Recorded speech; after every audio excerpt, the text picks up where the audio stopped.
میں نے شاید پچھلے ذکر کی مجلس میں اس بات کو ذکر کیا ہوگا کہ اولیاء کاملین جو ہندوستان آئے یا پھر دوسرے مقامات پر جو صوفیہ اکرام ہیں، صوفیہ اکرام نے جو اسلام کی تبلیغ فرمائی، سب سے بڑا ان کے پاس ہتھیار کیا تھا؟ آج مثال کے طور پر آپ ہم سب کو اگر سنتے ہیں مجھے تو ظاہر سی بات ہے میری اور دوسری چیزیں تو آپ کو معلوم نہیں ہوں گی، لیکن تقریر معلوم ہے کہ یہ مشہور ہیں اپنی تقریر سے یا بیان سے، یہ ایک چیز معلوم ہے۔ اولیاء کاملین کا ایسا کون سا بڑا ہتھیار تھا، کون سا بڑا ذریعہ تھا جس کے ذریعے سے وہ تبلیغ اسلام کرتے تھے؟ وہ تقریریں زیادہ نہیں بلکہ وہ اللہ کے ذکر سے لوگوں کے دلوں کو دھلتے تھے۔ اس چیز سے ہم بہت دور آ چکے ہیں۔ آج جو معاشرہ ہے ہمارے ہاں، قلب کی صفائی کا نظام ہی ختم ہو چکا ہے۔ آج ڈھونڈ کر کے نکالو، بہت سارے بچے پریشان ہیں جو کچھ تحقیق طلب ہیں، جو ریسرچ اسکالر ہیں، وہ پوچھتے بھی ہیں کہ آج بھی ایسی کوئی خانقاہ ہے جہاں دلوں کی مرض کا، دلوں کی بیماری کا علاج ہوتا ہے؟ تو ہم جواب میں یہ کہتے ہیں ہم بھی اسی انتظار میں ہیں، ہم بھی اسی تلاش میں ہیں۔ ہاں، ایسا نہیں ہے کہ پوری دنیا سے یہ سب چیزیں اٹھ گئی ہیں، اللہ ماشاء اللہ ترکی کے مشائخ آج بھی علاج کرتے ہیں، مصر کے بعض شاذلی مشائخ ہیں جو اپنے مریدین کی آج بھی تربیت کرتے ہیں۔ میں ان کی خانقاہوں میں بیٹھا ہوں جہاں وہ رزق سے لے کر کے ذکر کے تمام مقامات، مراتب، دن اور رات کے تمام تر جو ڈسپلن ہو سکتا ہے راہ سلوک کا، وہ ساری چیزیں آج بھی بتاتے ہیں۔ لیکن یہ ماحول ختم ہو چکا جو صوفیہ اکرام کا تھا۔ آپ سلسلہ چشتیہ کے جتنے مشائخ کو آپ دیکھیں گے ہندوستان آئے ہیں، ان کے ذکر ہی مشہور ہیں۔ حضرت خواجہ سرکار غریب نواز رضی اللہ تعالیٰ عنہ کا ذکر مشہور ہے۔ ختم خواجگان میں بھی ان کے بعض اذکار شامل کیے گئے ہیں۔ خواجہ قطب الدین بختیار کاکی رحمۃ اللہ علیہ، حضرت بابا فرید الدین گنج شکر رحمۃ اللہ علیہ، صابر علاء الدین کلیری رحمۃ اللہ تعالیٰ علیہ۔ ان کا حال تو یہ ہے کہ قبر میں گئے خود سے بنی بنائی ہوئی اور بند کروایا اور 9 سال تک ذکر الہی میں مشغول رہے، باہر کسی نے ان کو دیکھا نہیں۔ یہ وہ لوگ تھے جن کے اوپر فنا کی کیفیت طاری ہو جاتی، وجدانی کیفیت طاری ہوتی۔ بعض لوگ ہم سے یہ سوال کرتے ہیں کیسے یہ رہ سکتے ہیں 9 سال 10 سال 8 سال 11 سال، جو بزرگوں کے متعلق یہ روایات ملتی ہیں۔ میرے عزیزو، عقل یہاں آ کر کے رک جاتی ہے اور سمجھ نہیں پاتی، کیونکہ انسان کی اپنی ضروریات بھی ہوتی ہیں۔ میرے عزیزو، یہ لوگ جو اہل اللہ ہیں، جب دنیا سے کنارہ کشی کر لیتے، کھانے پینے کی کوئی ان کو احتیاج ضرورت نہ رہتی، اللہ کا ذکر ہی ان کی غذا بن جاتا اور اس غذا کا کوئی فضلہ نہیں نکلتا۔ ہم کو جو حاجتیں ہوتی ہیں پیشاب پخانے وغیرہ کی، تو ہم تو جسمانی غذا کھا رہے ہیں تو پھر اس کا کچرا بھی نکلنا ہے، لیکن جس کی غذا ہی اللہ کا ذکر ہے اس کا کچرا کہاں سے آئے؟ تو ان اولیاء کاملین کو کبھی ان چیزوں کی حاجت ہی نہیں ہوئی جو وہ مجاہدے کے دوران زندگی گزارتے تھے۔ ایسا نہیں ہے کہ پوری زندگی بھر انہیں کبھی ضروریات نہیں ہوتی تھی، لیکن جب وہ اللہ رب العزت کے ذکر میں محو ہو جاتے تھے تو دنیاوی بہت ساری چیزوں سے اللہ تعالیٰ انہیں محفوظ کر لیتا تھا۔ میرے عزیزو، میں 2 چند باتیں آج آپ کے سامنے عرض کروں گا۔ جب ہم اپنا مقصد اصلی بھول جائیں گے تو بہت ساری چیزیں ہم سے چھوٹ جائیں گی۔ ہم بھولے ہوئے لوگ ہیں، ہمارا اصل مقصد ہی یہ تھا۔ اللہ تبارک و تعالیٰ نے قرآن پاک میں فرمایا، میں نے اپنے ذکر کے لیے، اپنی عبادت کے لیے تمہیں پیدا کیا ہے۔ تم دن رات اپنے مشغلے کرتے رہو، کام کاج کرتے رہو، لیکن اپنے رب کو بھول کر کے نہیں۔ مثال کے طور پر تمہاری اگر دکان ہے، تم نے دکان شروع کی بسم اللہ کہہ کر کے، دکان میں بیٹھے اللہ کو یاد کیا، ضروری نہیں کہ ہر 2 منٹ پر 1-2 رکعت پڑھتا بیٹھا ہو، ضروری نہیں ہے۔ آپ گلے پر بیٹھے ہیں، دکان میں تجارت کر رہے ہیں، لیکن فجر کی نماز پڑھ کر کے گئے تھے، ظہر کی نماز میں واپس آئے تو فرمایا گیا اس کا پورا دکان میں بیٹھنا بھی عبادت ہی ہے، وہ اللہ کے ذکر میں ہی اس کا وقت گزرا ہے۔ وہ ظہر سے لے کر عصر پھر اگر اپنی تجارت میں مشغول رہا، وہ بسم اللہ کہہ کر کے تجارت شروع کی، عصر کی اذان ہوئی، واپس اپنے رب کی بارگاہ میں سر جھکانے کے لیے آ گیا، تو فرمایا گیا کہ صرف یہ ظہر اور عصر کاؤنٹ نہیں ہوگی، بلکہ اس کے بیچ میں جتنا وقت اس نے دکان میں لگایا وہ بھی سجدوں کی برابر عبادت میں شمار ہو۔ تو اس طرح سے تو بندہ اپنی پوری زندگی کو، اپنے پورے دن اور رات کو عبادتوں میں لگا سکتا ہے، صرف شرط یہ ہے کہ جن اوقات میں رب تمہیں پکارے، اللہ تمہیں بلائے، ان اوقات میں ضرور حاضر ہو جانا۔ ایک بڑی پتے کی بات میں کرتا ہوں۔ آج جس چیز نے ہمیں بہت زیادہ غافل کیا ہے، جس چیز نے ہمیں سب سے زیادہ غافل کیا ہے نوجوان بچوں کو آج، وہ موبائل ہے۔ انٹرنیٹ کا زمانہ ہے، اس میں لوگوں کی راتوں کی نیندیں اڑ گئی ہیں، صحت بھی تباہ و برباد ہے، لیکن کسی کو فرق نہیں پڑتا۔ آنکھیں خراب ہو چکی ہیں، کئی لوگوں کے ہاتھوں کے مرض میں مبتلا ہیں، کئی لوگ اپنے ہارٹ کی تکلیف میں مبتلا ہیں، صرف اس کے جو موبائل کے ریزز ہیں اور بہت سارے اس کے سائیڈ ایفیکٹس ہیں جس کی وجہ سے یہ تکلیفیں ہیں، لیکن اس کے باوجود اس کو ہم چھوڑتے نہیں۔ اور میں یہ کہہ رہا ہوں کہ چھوڑ کر کے پورا ختم کرنے کی بھی بات نہیں کر رہا ہوں، اس کا استعمال جن کاموں کے لیے ہے ٹھیک ہے، لیکن اسی سے ہمیں کچھ چیزیں سیکھنا بھی چاہیے تھا، اسی موبائل سے ہی۔ میں محسوس کرتا ہوں کہ انسان اپنا مقصد اصلی بھول گیا، لیکن موبائل اپنا مقصد اصلی ابھی نہیں بھولا۔ موبائل کی ایجاد، موبائل کی بنیاد کس کام کے لیے رکھی گئی؟ یہ صرف کمیونیکیشن کے لیے ہے نا۔ موبائل شروع کیا گیا تھا ایک دوسرے سے تعلق قائم کرنے کے لیے۔ آپ یہاں بیٹھے ہیں، فلاں جگہ آپ کے رشتہ دار ہیں، آپ کو کال کرنی ہے، ان سے بات کرنی ہے، آپ نے ملایا نمبر، بات کر لی۔ شروع میں جو موبائل آیا تھا اتنے ہی کام کے لیے تھا نا، زیادہ سے زیادہ میسج فارورڈ کر سکتے تھے، میسج وہ دیکھتا، آپ کو ریپلائی کر دیتا، اتنا ہی کام تھا۔ کال ہو سکتی تھی، میسج ہو سکتا تھا، اور اصل مقصد بھی موبائل کا یہی تھا، کمیونیکیشن۔ ٹھیک ہے، آپ کال کریں، ادھر سے کال آئے، اٹھائیں، بات کریں، یہی کام کے لیے موبائل کی موبائل میں ترقی ہوتی گئی، موبائل میں اور ترقی ہوتی گئی۔ چند دنوں کے بعد اس میں میوزک آئی، اس میں گانے بھی آئے، سننے والی چیزیں آئیں۔ چند دنوں کے بعد اور ترقی ہوئی کہ اس میں فوٹو لیا جا سکتا تھا، وہ بھی چھوٹی سائز کا، فوٹو کی حد تک چلتا رہا۔ اس کے بعد پھر ویڈیو آئی اس کے اندر، فوٹو ویڈیو گیلری تک تو ٹھیک تھا، اس کے بعد اب اس میں ہی انٹرنیٹ کی پوری دنیا ڈال دی گئی۔ اب اس میں ویب سائٹ بھی کھلنے لگیں، جو ٹیلی ویژن میں دیکھ سکتا تھا وہ سب کا سب موبائل میں دیکھنے لگا۔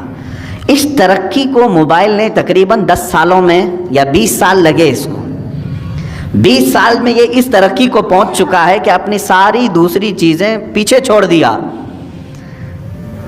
ٹی وی کا بھی وہ آج مقام نہیں رہے گا جو موبائل کا ہے، گھر کے لینڈ لائن کا بھی کوئی اتا پتہ نہیں ہے، منی آرڈر، خط، پوسٹ کارڈ، یہ ساری چیزیں ختم ہو چکی، موبائل سب کی جگہ لے چکا ہے، بہت آگے بڑھ چکا ہے، بہت ترقی کر چکا ہے موبائل۔ پھر میں توجہ دلا رہا ہوں، اس کا اصل کام کیا تھا؟ کمیونیکیشن، ایک دوسرے سے کال کرنا۔ موبائل ادھر سے ادھر دو لوگوں کی بات کراتا تھا، لیکن میرے عزیزو ان 20 سالوں میں اس موبائل کو دیکھو، آج یہ ترقی اتنی کر چکا کہ پکس آ گئیں، ویڈیوز آ گئیں، انٹرنیٹ آ گیا، اس کے اندر گیمز آ گئے، سب آ گئے، لیکن چاہے تم کچھ بھی دیکھ رہے ہو موبائل اوپن کر کے، اگر کسی دوسرے نے کال کیا تو وہ اسی وقت کال آتی ہے یا نہیں آتی؟ تمہارے موبائل کا اسکرین شو کرتا ہے یا نہیں کرتا؟ تم فیس بک دیکھ رہے ہو، کال آتی ہے کہ نہیں آتی؟ تم ویڈیو دیکھ رہے ہو، اگر کسی نے کال کیا تو اسی ویڈیو کے بیچ میں ہی یہ بجا کر کے دکھاتا ہے کہ کوئی تمہیں بلا رہا ہے۔ گیم کھیل رہے ہو تم، اندر چاہے جتنے فولڈر کے اندر چلے جاؤ، لیکن اگر کسی نے کال کیا تو وہ گیم وہاں رک جاتی ہے اور کال بجنے لگتی ہے۔ اس کا مطلب یہ ہے کہ جس کام کے لیے یہ شروع ہوا تھا وہ آج تک اپنا مقصد نہیں بھولا، آج تک اس کی ترقی بہت ہو چکی ہے، اس میں بہت ساری ترقیاں آ گئی، انٹرنیٹ کی پوری دنیا آ گئی، لیکن وہ کمیونیکیشن کے لیے جو شروع کیا گیا تھا وہ آج بھی کر رہا ہے کام۔ تم اس موبائل میں 1000 کام کر رہے ہو، لیکن اگر کسی نے تمہیں کال کیا تو اسی کاموں کے بیچ میں ہی وہ تمہیں بجا کے دکھائے گا، گھنٹی بج جائے گی۔ میرے عزیزو، اس موبائل سے ہی یہ بھی سیکھنا چاہیے، انسان کا مقصد اصلی اللہ کی عبادت ہے۔ تم چاہے جتنی بھی ترقی کر چکے ہو، آج تم گھاس پھوس کی مسجدوں سے سنگ مرمر کی مسجدوں میں آ گئے۔ آج ترقی کے زمانے میں تم گھوڑا گاڑی نہیں مرسیڈیز میں گھوم رہے ہوں گے، تم آج یکا گاڑی میں نہیں بلکہ پلین میں سفر کر رہے ہوں گے، ٹرین میں سفر کر، بہت ترقی کر چکے ہو۔ لیکن اسی سے اگر سیکھ سکتے تو سیکھ لیتے۔ آج بھی اگر اللہ کی پکار آ جائے تو مجھے ان کاموں کو چھوڑ کر اسی کے بارگاہ میں حاضر ہونا چاہیے۔ یہ مشین ہے، ایک آلہ ہے، اس مشین نے آج تک اپنا مقصد نہیں فراموش کیا۔ جس کام کے لیے اس کو بنایا گیا تھا وہ موبائل آج بھی وہ کام کر رہا ہے، اگرچہ اس میں بہت ترقی ہو گئی۔ تم تو انسان ہو، تم دنیا کی چکا چوند کو دیکھ کر کے، اس کی چاندنیوں کو دیکھ کر کے اپنے مولا کو کیسے فراموش کر گئے؟ آج جب ہم بات کرتے ہیں تو لوگ یہ کہتے ہیں وہ پہلے کا زمانہ تھا، انہیں کام کاج نہیں تھا، گاڑی گھوڑے کچھ نہیں تھے، اس لیے وہ اللہ اللہ کرتے تھے۔ میرے عزیزو، تب تو تف ہے، لعنت ہے، اس مشین سے بھی زیادہ گئے گزرے ہو۔ ہاں وہ اہل اللہ تھے، ان کے زمانے کے تقاضے تھے، اس کے باوجود وہ رب تعالیٰ کی پکار ہوتی تو ضرور حاضر ہوتے، اس لیے کہ انہیں معلوم تھا ہمارا مقصد ہی دنیا میں آنے کا یہ ہے، چاہے میں ترقی کر کے آسمان پر بھی پہنچ جاؤں، چاہے میں ترقی کر کے چاند تک بھی پہنچ جاؤں، لیکن میرا جو مقصد ہے دنیا میں آنے کا وہ میرے مولا کے حضور حاضر ہونا ہے جب وہ مجھے پکارے۔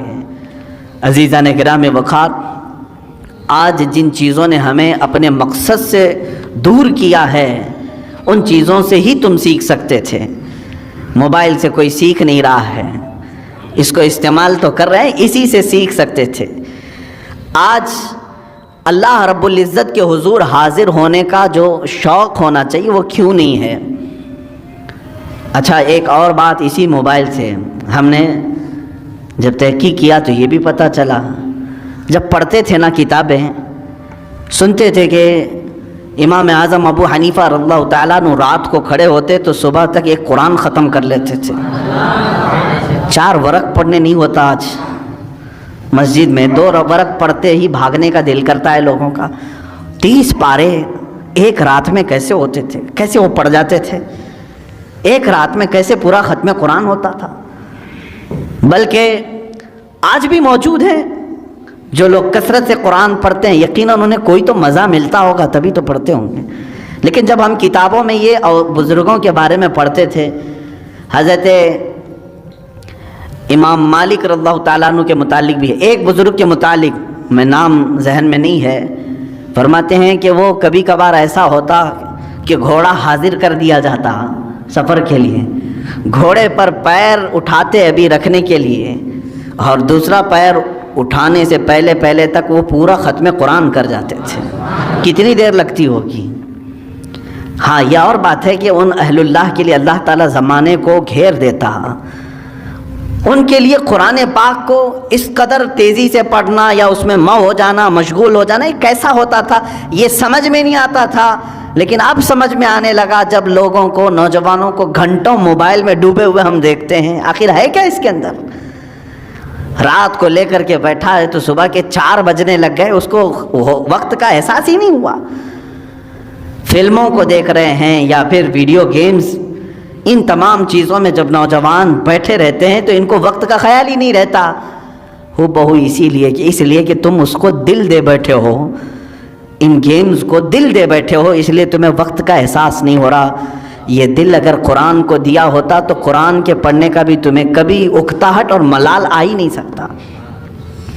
ایک بزرگ سے سوال کیا گیا، انہوں نے فرمایا، سوال بھی بڑا اچھا ہے، انہوں نے کہا کہ کبھی ایسا ہوتا ہے فلم دیکھنے کے لیے بیٹھے ہیں، 3 گھنٹے آرام سے بیٹھ جاتے ہیں، 4 گھنٹے کرکٹ دیکھنے کے لیے بیٹھ جاتے ہیں، کبھی کچھ بھی نہیں ہوتا، سکون سے بیٹھ جاتے ہیں۔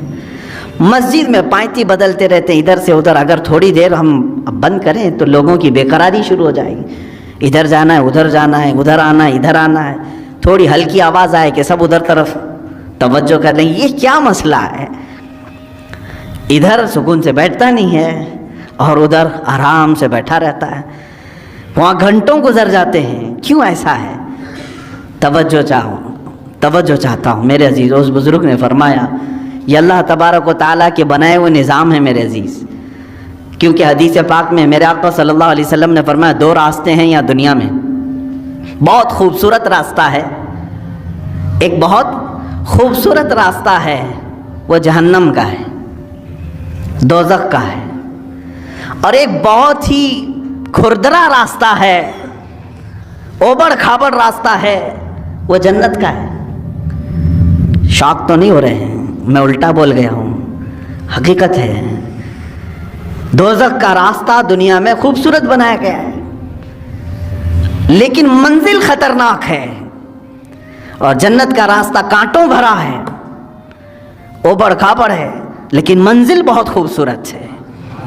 یہ اللہ کے نبی صلی اللہ علیہ وسلم نے فرمایا. اس بزرگ نے اس کے سوال کا جواب دیا, میاں بات یہ ہے اگر تجھے کانٹوں پر بٹھایا جائے تو کتنی دیر تک تو بیٹھے گا؟ پالتی ادھر سے ادھر پائنتی بدلتا ہی رہے گا, ادھر چبا تو ادھر اٹھا, ادھر چبا تو ادھر اٹھا. یہ بے قراری کانٹوں پر بیٹھنے کی وجہ سے ہے. اور جہنم کے راستے پر جو بیٹھا ہے 4 گھنٹے 5 گھنٹے وہ سکون سے ہی بیٹھے گا, اس لیے کہ دنیا میں اس کے لیے سکون بظاہر سکون نظر آئے گا. تو باغیچے میں بیٹھا ہے جیسے جس طرح سے, تو دوزخ کے راستے پر دنیا میں جو بیٹھا ہوا ہے وہ اپنے پورے گھنٹے خرچ کرے گا, اسے وہاں اطمینان کی طرح لگے گا. جنت کا راستہ اگرچہ کانٹوں بھرا ہے لیکن منزل بہت خوبصورت ہے. میرے عزیزو, اس بات کو سمجھ کر کے چلو. آج تھوڑا بہت اسٹرگل کرنا ہوگا تب تمہیں قلب کا سکون ملے گا. اور اگر آپ گناہوں میں اپنے دل کی لذت اور سکون چاہتے ہیں تو یہ کیسا سکون ملے گا جانتے ہیں آپ؟ کھجلی والا سکون. کھجلی والا سکون, گناہوں کی لذت سے جو سکون ملتا ہے وہ کھجلی والا سکون. میں اکثر کہا کرتا ہوں کھجانے کے وقت اچھا لگتا ہے, جب کھجلی ہو تو دل کرتا ہے, من کرتا ہے کہ کھجاؤں, اس کو کھجاؤ. لیکن جب چھوڑ دیتے ہو اس کے بعد جلن شروع ہوتی ہے, زخم شروع ہو جاتے ہیں. تو یہ کھجلی والا سکون کب؟ جب تک کھجاتے رہتے تبھی تک. اور چھوڑ دیا تو جلن بھی ہے, داغ بھی ہے, زخم بھی ہے. گناہوں کی لذت سے ملنے والے سکون کی وہی علامت, وہی کیفیت ہے میرے عزیزو. جب تم گناہ کر رہے ہو اس وقت تمہارے نفس کو اچھا لگ رہا ہوگا, لیکن جب عمر ڈھل جائے گی ان گناہوں کے دھبے تمہیں پریشان کریں گے, یہ زخم رہ جائیں گے. یہاں تک کہ جنت میں کچھ لوگ آئیں گے, جنت میں آ بھی جائیں گے, لیکن ان کی پیشانیوں پر دوزخ میں جلے ہوئے داغ موجود ہوں گے. ان کو دوسرے جنتی دیکھ کر کے کہہ رہے ہوں گے فلاں فلاں گناہوں کی وجہ سے اسے داغا گیا ہے, ابھی تک داغ نہیں جا رہے ہیں. کتنے 100 سال کے بعد وہ آیا ہوگا جنت میں, لیکن داغ نہیں جا رہے ہیں. کھجائے ہوئے داغ جلدی جاتے نہیں ہیں. ہمیں بچپن میں نہیں بلکہ جب نئی جوانی شروع ہوتی ہے تو ایک بیماری آتی ہے اکثر نوجوانوں کو, پمپلز کی. خاص طور پر حکماں جو ہیں علاج اس کا سب سے بہترین علاج یہی بتاتے ہیں کہ اس کو ہاتھ نہ لگاؤ, بس اسے ناخن نہ لگاؤ, اس کو پھوڑو مت, اس لیے کہ وہ دھبا پیدا کر دیتا ہے. تمہیں بے قراری ہو رہی ہے اور جب تک اس کو نہ نکالوں, حالانکہ وہ بہت خراب تو نہیں لگتا لیکن تمہیں خراب لگنے لگتا ہے. یہ سائیکالوجی ہے. اس کو پھوڑ دیتا ہے, کھینچ کے نکال دیتا ہے. کچھ لوگوں کو تو میں نے دیکھا بلیڈ سے کاٹتے ہوئے, زخم تو کر لیا لیکن وہ ہمیشہ کے لیے اس پہ داغ رہ گیا. اب اس داغ کو ختم کرنے کے لیے پتہ نہیں کتنے کریم لگاتا ہے, پھر اس کو لیپا پوتی کی جاتی ہے. گناہوں کے ایسے ہی معاملات ہیں. جنہوں نے جوانی میں لطف اٹھائے, لذتیں اٹھائی, اپنے ہاتھوں سے گناہ کیے, اپنے شرمگاہ سے گناہ کیے, اپنی آنکھوں سے گناہ کیے, اپنے زبان سے کیے, چند دنوں کے بعد یہ گناہوں کے دھبے اس طرح سے ہوتے ہیں کہ اللہ رب العزت کی نظر رحمت اس کی طرف نہیں ہوتی ہے, اس کی دعائیں بار اجابت سے نہیں ٹکراتی. یہ تمام معاملات اس کے اپنے کیے ہوئے ہوتے ہیں. اسی لیے قرآن کہتا ہے ما اصابکم من مصیبت فبما کسبت ایدیکم, جو کچھ بھی مصیبتیں تم پر آتی ہیں یہ تمہارے اپنے ہاتھوں کی کمائی ہے, تم نے اپنے ہاتھوں سے کیا ہے۔ عزیزان گرامی وقار، اب قلب کے سکون کے لیے تھوڑا اسٹرگل تو کرنا ہوگا، تھوڑا اسٹرگل کرنا ہوگا۔ اولیاء کاملین نے جو مقامات حاصل کیے، آپ کرامات تو ان کے سنتے بھی ہیں، بیان بھی کرتے ہیں، کیا پہنچے ہوئے ولی تھے، لیکن کبھی سوچا آپ نے وہ پہنچے کس طرح سے تھے؟ ان کی ٹھوکروں میں مردوں کا زندہ کرنا اللہ نے رکھ دیا، ان کو طاقت و قوت اتنی عطا کی کہ اللہ رب العزت نے ان کے لیے پوری کائنات کشادہ کر دی کہ میرے بندے تو جہاں چاہے جس طرح چاہے زندگی گزار، جو تجھے چاہے وہ حاصل کر لے۔ یہ کب ہوتا ہے ان کا مقام؟ میرے عزیزوں، وہ یوں ہی نہیں حاصل کرتے، اپنے آپ کو اللہ کی بارگاہ میں فنا کر دیتے ہیں۔ اسی لیے شاعر نے کہا ہے، مٹا دو اپنی ہستی کو اگر کچھ مرتبہ چاہو، مٹا دو اپنی ہستی کو اگر کچھ مرتبہ چاہو، کہ دانا خاک میں مل کر گلے گلزار بنتا ہے۔ بیج کو کیچڑ میں بونا پڑتا ہے، تب جا کر کے پھول اگتے ہیں۔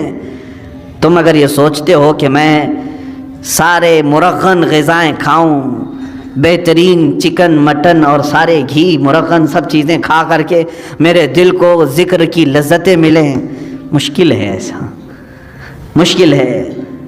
یہ راستہ تھوڑا سا کٹھن ہے، میں تصوف کے راستے پر آپ کو کہہ رہا ہوں، کچھ چیزوں کو روکنا ہوگا، صبر کے راستے پر آنا پڑے گا۔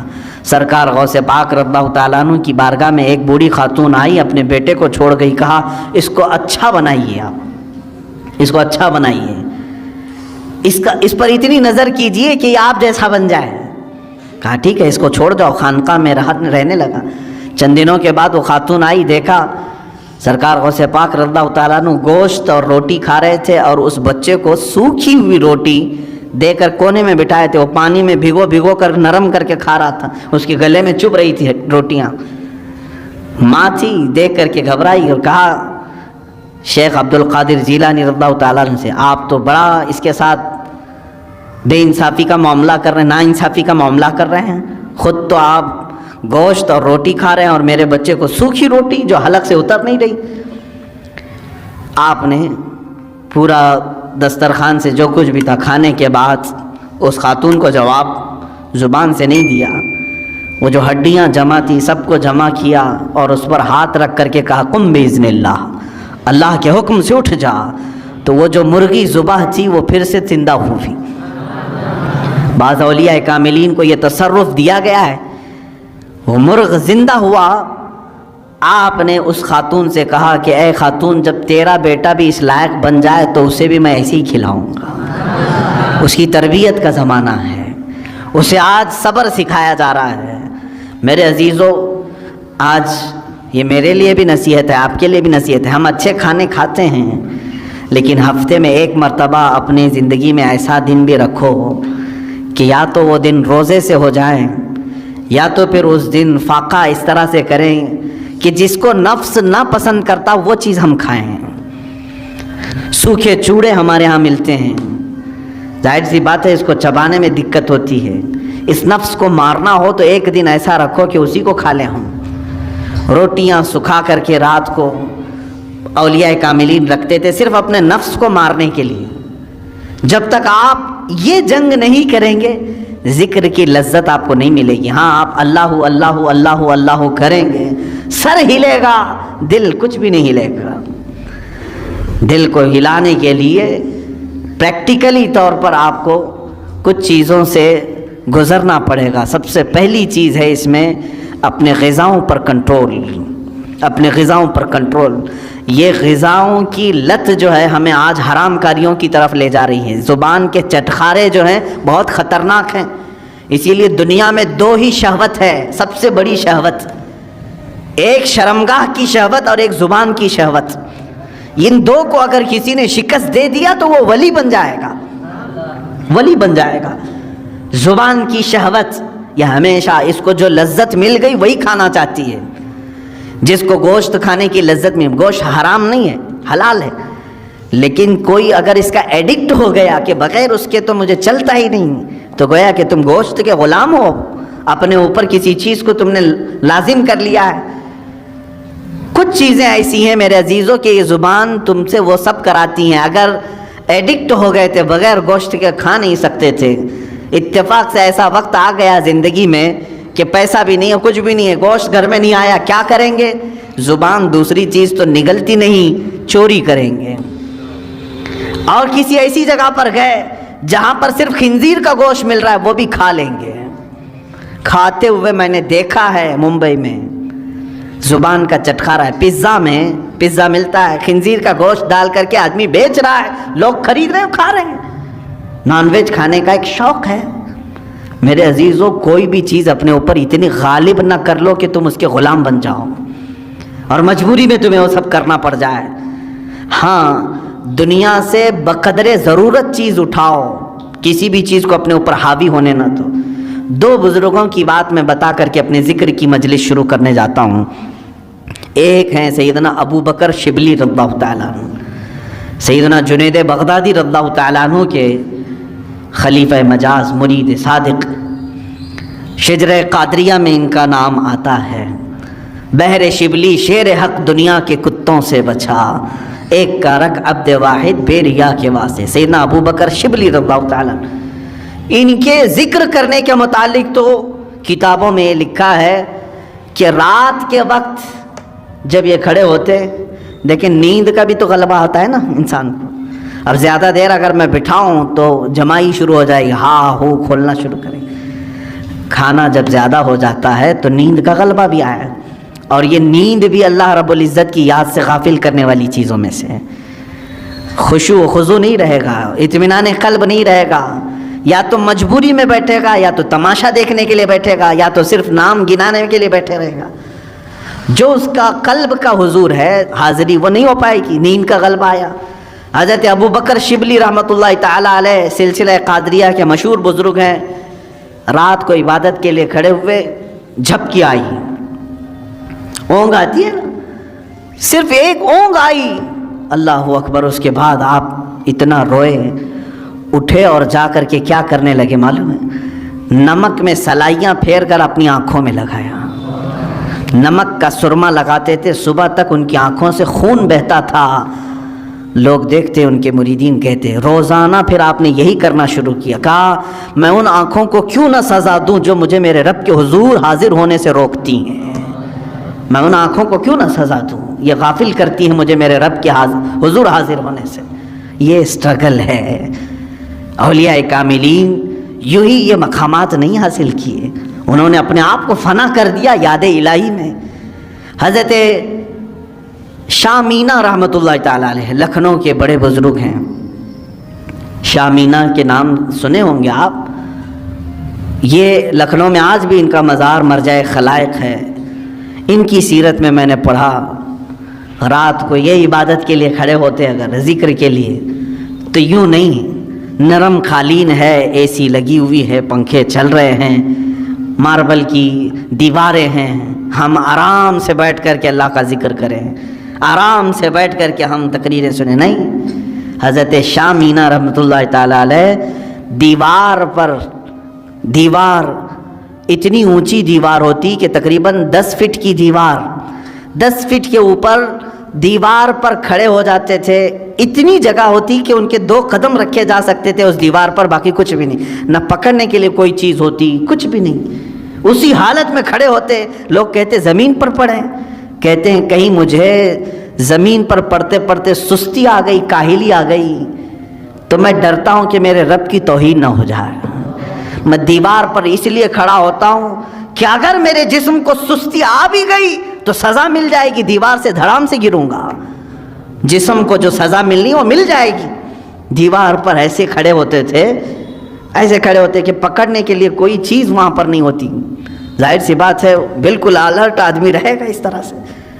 عزیزان اکرام وقار, ان اولیاء کاملین کی عبادتوں کو ہم نہیں پہنچ سکتے, لیکن یہ واقعات ہم اس لیے سناتے ہیں کہ اس کا ایک عشر عشیر, ایک ذرہ تو ہماری زندگی میں آ سکے.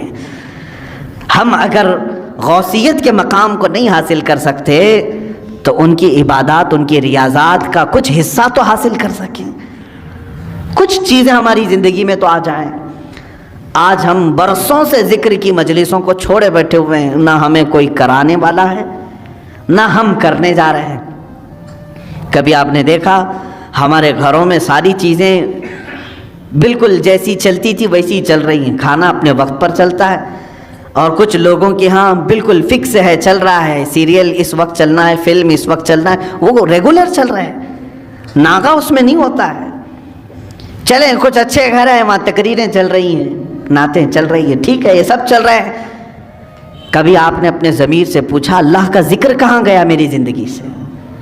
اللہ کا ذکر کہاں گیا؟ کیا میں اپنے گھر والوں کو لے کر کبھی بارگاہ رب العزت میں ذکر کے لیے مشغول ہوتا ہوں؟ نہیں ہے۔ سالوں سال کی فہرست نکال کر کے دیکھیں تو کوئی مجلس ذکر نہیں ملتی، کوئی محفل ذکر نہیں ملتی۔ آج تو حال یہ ہے کہ دنیا یہ چاہتی بھی ہے کہ تم اللہ سے اتنے دور ہو جاؤ کہ تمہیں احساس بھی نہ ہو کہ خدا ہے۔ معاذ اللہ رب العالمین۔ مجھے آج ہی اس بات کا احساس بھی ہو رہا تھا۔ ممبئی کے ہمارے بچے آئے ہوئے ہیں، 6 مہینے کے بعد آج انہوں نے جمعہ کی نماز پڑھی اس طرح سے مجمع میں۔ آج بھی مسجدیں بند ہیں وہاں پر۔ افسوس ہوتا ہے مجھے، دلی افسوس ہے۔ جس مسجد کا میں خطیب ہوں، امام ہوں، اس مسجد کو بھی آج تالا لگا ہوا ہے، 4 یا 5 لوگ نماز کے لیے حاضر ہوتے ہیں۔ میں یہ بات کیوں کہہ رہا ہوں معلوم ہے؟ باقی سارے لوگ جو وہاں پر ہیں اتنا عرصہ بغیر رب ذوالجلال کی بارگاہ میں گئے گزارا نہ، تو اب دل سخت ہو گئے، اب دلوں میں کالک پڑ گئی، مہریں لگنے کا وقت آ گیا۔ مسجد کے پاس سے گزر جاتے ہوں گے، اندر جانے کا خیال بھی نہیں آتا ہوگا۔ ہمیں سب کی بات نہیں کر رہا ہوں، کچھ کو تو دل دکھتا بھی ہوگا، اندر جائیں کیسے، میرے مولا کے حضور اپنی پیشانیاں کیسے ٹیکیں۔ عزیزان گرامی وقار، سیدنا ابراہیم بن ادھم رضی اللہ تعالیٰ عنہ فرماتے ہیں مجھ سے دنیا پوری چھین لی جائے میں کسی پر واویلا نہ کروں گا، لیکن اگر میرے لیے اللہ کی کسی مسجد کا دروازہ بند ہو گیا تو میری موت ہے۔ فرماتے میری موت ہے۔ حضرت ذوالنون مصری رضی اللہ تعالیٰ عنہ، یہ وہ بزرگ ہیں جنہوں نے 40 سال مسجد میں اعتکاف کیا لیکن ٹیک تک نہیں لگائی دیوار کو، مسجد کی دیوار کو سہارا تک نہیں لیا۔ وہ مسجدوں میں ان کا دل لگا ہوا ہوتا تھا۔ حدیث آپ پڑھ کر کے دیکھیں، اللہ کے حبیب صلی اللہ علیہ وسلم فرماتے 7 لوگ ایسے ہیں جن کو قیامت کے دن بھی اللہ اپنے عرش کا سایہ عطا کرے گا، جب کسی پر کوئی سایہ نہیں ہوگا، سورج سوا نیزے کے فاصلے پر کھلا رہے گا۔ لیکن 7 قسم کے لوگ ایسے ہوں گے جن کو اللہ قیامت کے دن محشر کے میدان بھی سایہ عطا کرے گا، عرش کا سایہ ملے گا، وہ چھاؤں میں کھڑے ہوں گے۔ وہ کون ہے؟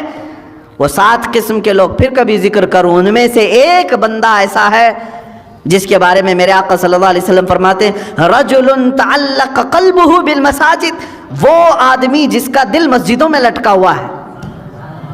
لٹکا ہوا ہے مطلب لگا ہوا ہے، اب اذان ہو کہ میں مسجد میں جاؤں، اب اذان ہو کہ میں مسجد میں آؤں۔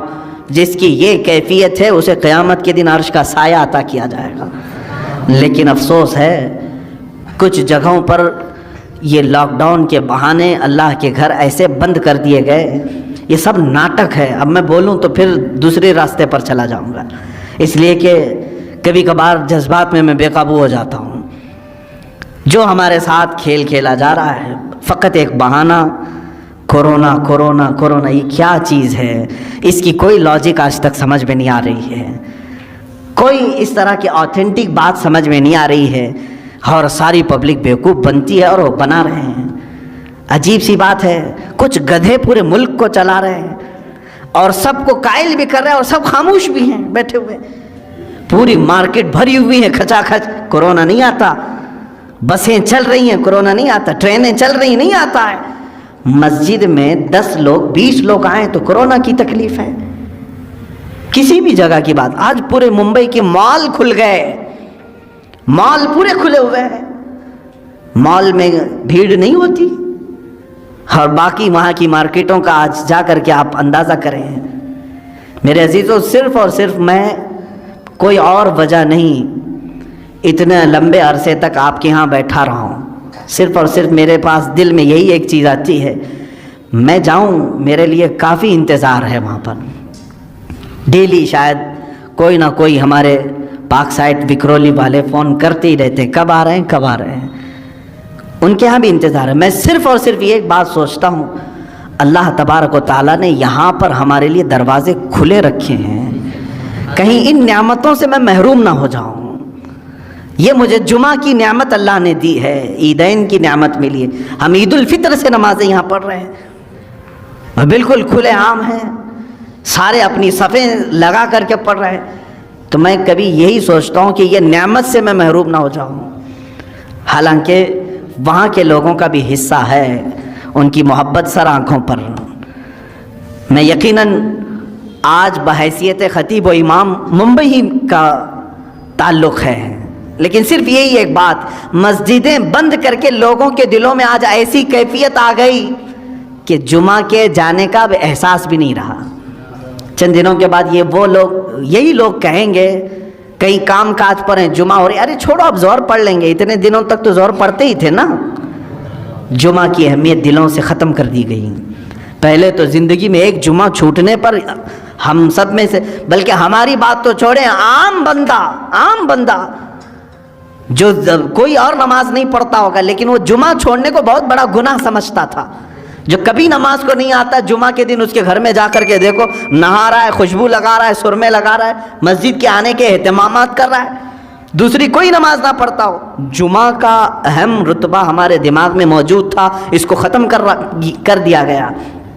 اسی طرح سے ہمارے دلوں سے یہ تمام چیزیں غائب کرنے کے لیے پوری دنیا ایڑی چوٹی کا زور لگا چکی ہے کہ ایک وقت ایسا نہ آ جائے کہ تمہارے دلوں میں یہ بھی خیال ہونے لگے اللہ ہے بھی کہ نہیں ہے، معاذ اللہ رب العالمین۔ کیونکہ جب بندہ اس سے تعلق نہیں رکھے گا تو شیطان کا غلبہ اس کے اوپر ہو جائے گا، شیطان کا غلبہ اس کے اوپر ہو جائے گا اور وہ دماغ میں یہی چیزیں ڈالے گا، کہاں ہے کوئی خدا، کہاں ہے کوئی معبود جس کی عبادت کرنی ہے، سب تو نارمل ہے، ساری دنیا جی رہی ہے، معاذ اللہ رب العالمین۔ اللہ تعالیٰ اسی نحوستوں سے ہمیں محفوظ رکھے۔ اے رب ذوالجلال، زندگی میں کبھی وہ وقت آنے نہ پائے جس وقت ہم تجھ سے غافل ہو جائیں۔ مولا ہم سب کو ہمیشہ تیرے ذکر میں اور تیری یاد میں مشغول رکھ۔ دعا یہی کرتے رہیں، اور اللہ کا وعدہ ہے فَاذْكُرُونِي أَذْكُرْكُمْ، تم مجھے یاد رکھو میں تمہیں یاد کروں گا۔ اور اللہ کا وعدہ سچا ہے، جس نے اسے ذکر کے ذریعے آج یاد کیا، مولا تعالیٰ اس وقت تمہیں یاد کرے گا جب دنیا تمہیں بھول چکی ہوگی۔ دنیا بھول چکی ہوگی لیکن مولا نہیں فراموش کرتا، وہ یاد کرے گا۔ اور اس کی تفسیر میں آپ جا کر کے دیکھیں گے اس آیت کی، اللہ کیسے یاد کرتا ہے بندے کو، اللہ کیسے یاد کرتا ہے؟ تو فرمایا مفسرین نے، تم یہاں مجمع میں اس کو یاد کرو گے انسانوں کے، رب تبارک و تعالیٰ فرشتوں کی جماعت میں تمہارا ذکر کر رہا ہوگا، تمہارا نام فرشتوں کی جماعت میں اللہ بیان کرے گا، یہی اس کا یاد کرنا ہے۔ اور تم دنیا میں اگر مسجد میں اللہ کو یاد کر رہے ہوں گے، اللہ اس کے بدلے میں تمہیں جنت میں یاد کرے گا۔ رب تبارک و تعالیٰ تمہارے نام کا اعلان جنت میں فرمائے گا، اس کا یاد کرنا یہ بہت کمال کا ہے۔ اسی لیے دنیا میں یاد اگر کرو، ذکر اگر کسی کا کرو تو کس کا؟ اللہ رب العزت کا۔ الا بذکر اللہ تطمئن القلوب، آگاہ ہو جاؤ اللہ کے ذکر سے ہی دلوں کو سکون ملتا ہے۔ ذکر کی مجلس ہم قائم کرتے ہیں، اللہ تبارک و تعالی ہمارے دلوں کی کدورت کو ختم فرمائے، دلوں کی سختیوں کو دور فرمائے، ہمارے آنکھوں میں اللہ تعالیٰ سرور عطا فرمائے، ہماری زبانوں میں نور عطا فرمائے، ہمارے قلب کو، ہمارے ذہن کو وسوسوں سے محفوظ فرمائے، اور ہمیشہ اپنے ذکر پر قائم رکھے، اپنے ذکر پر